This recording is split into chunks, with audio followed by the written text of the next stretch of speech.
पवित्र पावन पुण्येश्वराच्या दरबारामध्ये गेल्या 28 वर्षापासून हा नामजप यज्ञ चालू आहे आणि या नामजप यज्ञामध्ये भागवत कथा हरिभक्त परायण रामेश्वर बाबा खोडे यांची यावर्षी आहे आणि सुंदर असं या सप्ताहामध्ये 7ही दिवस नवनवीन असे सुंदर प्रबोधन करणारी कीर्तन आहेत आणि सप्ताहाच्या शेवटच्या दिवशी 6 डिसेंबरला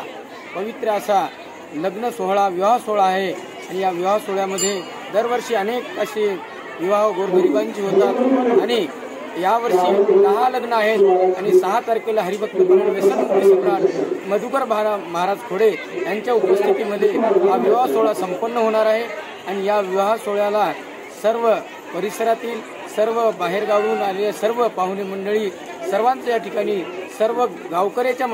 वतीने सत्संग मंडळाच्या वतीने असं नियोजन होते आणि सर्वांनी या विवाह सोहळ्याला उपस्थित राहावं ही नम्र विनंती।